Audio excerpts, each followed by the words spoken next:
Lady reserves. Gentleman from Wisconsin. Mr. Speaker, I just want to remind members that the bill itself has just a ton of support, to include the Fraternal Order of Police, major county sheriff's associations, the National Organization of Black Law Enforcement, NOBLE, Hispanic American Police Command Officers and their associations, Patrol Officers Research Association of California, and the Federal Law Enforcement Officers Association. So again, I think there's a ton of support out there, and there's actually a real need and a number of requests for this legislation. Mr. Speaker, I would now like to recognize my colleague on the Judiciary Committee, Mr. Correa, for 2 minutes. Gentleman from California is recognized for 2 minutes. Thank you, Mr. Speaker. I rise today in strong support of the Law Enforcement Innovative De-escalation Act. Simply put, Mr. Speaker, this legislation will save lives.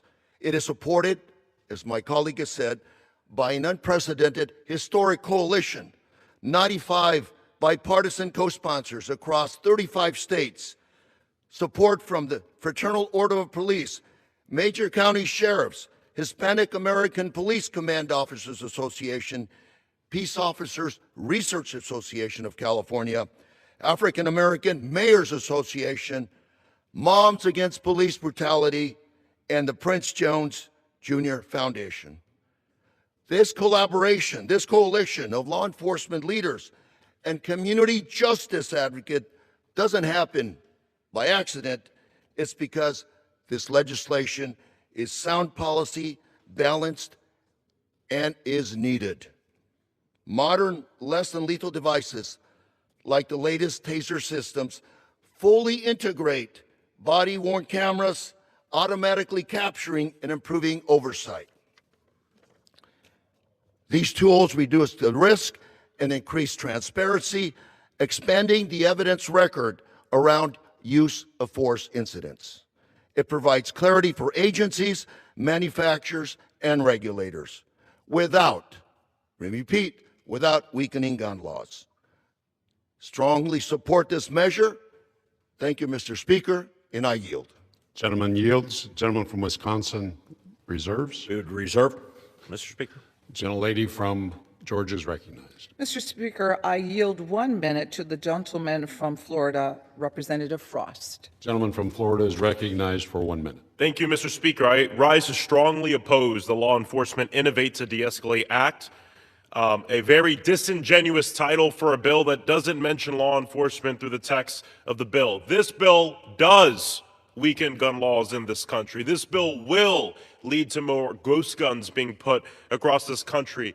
I promise you, within weeks of this being passed, files will be online for people to be able to 3D print just the few parts that will be needed to transform a taser that uses gunpowder to a gun that's going to be able to shoot bullets. And then within months, people will be able to purchase the same parts online or in their local gun store. The sponsor of this bill says that it makes it possible for law enforcement to obtain tasers. They don't need this bill to do that.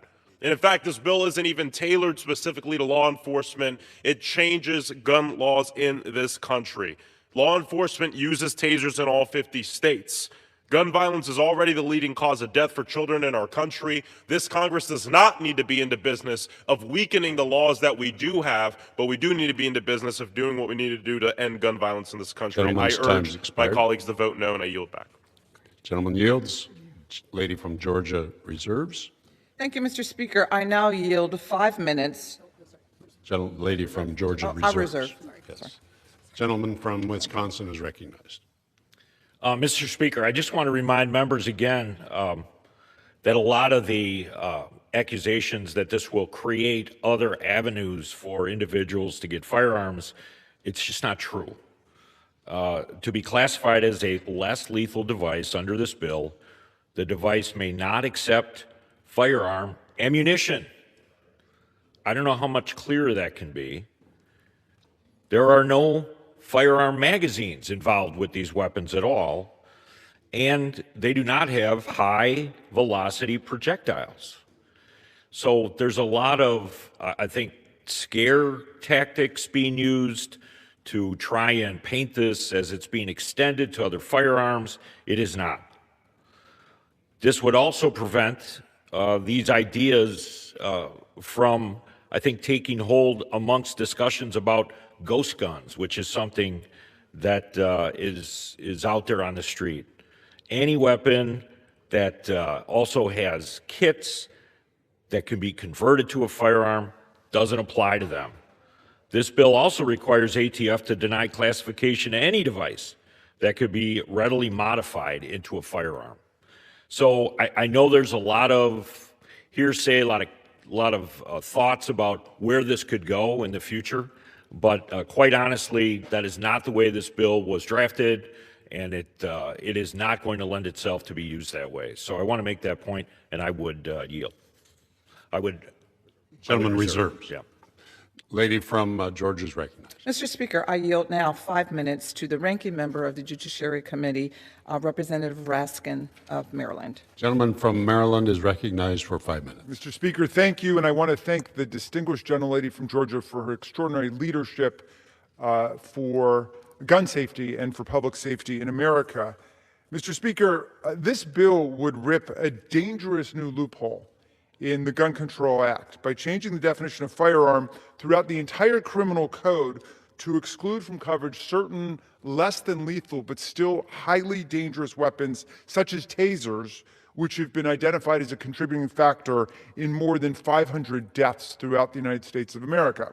This bill would exempt these weapons, which are currently classified as firearms, from all regulation under all federal firearm laws, and these weapons would be exempted from the laws regardless of who uses, purchases, possesses, or manufactures them. So, 20 million people who are presently not allowed to possess or buy firearms in the country, convicted domestic abusers, convicted felons in every state, fugitives, and other prohibited purchasers would legally be able to buy these dangerous weapons, like tasers, that are designed to incapacitate their targets. So a convicted domestic felon who has been deprived of his right to have firearms because he's been proven to be a danger to people in his family, in his home, to his wife, to his girlfriend, would be able to go out and get a taser. And they'd be able to go and get that taser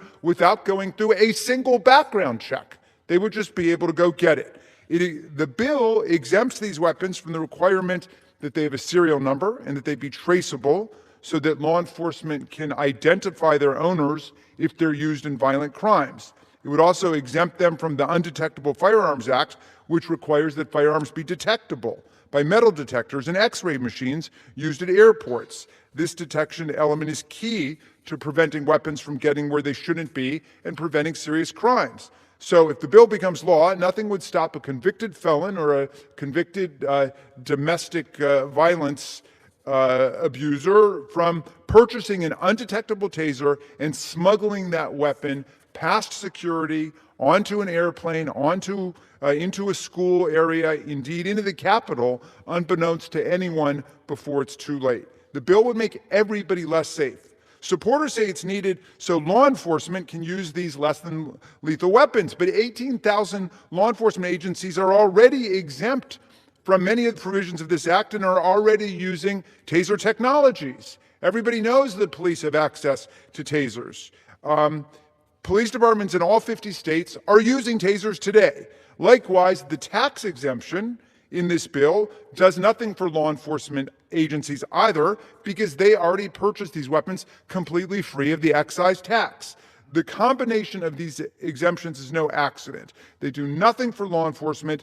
They both provide unfettered, even tax-free access to dangerous weapons to civilians, including at least 20 million who shouldn't have them and wouldn't have them under current law. Supporters argue the change is needed because of the classification of these weapons as firearms may result in the use of the weapon being considered deadly force, even though the device is designed to be less than lethal. Well, we've been asking for years, and they cannot provide us a single case where this problem exists. In fact, courts have readily distinguished between deadly force and intermediate force in cases involving law enforcement. They don't have a single case. They just say, well, some state's attorney somewhere heard from another lawyer, they were nervous about it. I mean, come on. That is not how we should be legislating in the Congress of the United States. Congressman Mike Thompson and 18 of our colleagues submitted an amendment to ensure that less than lethal weapons are not considered firearms only when they're used by law enforcement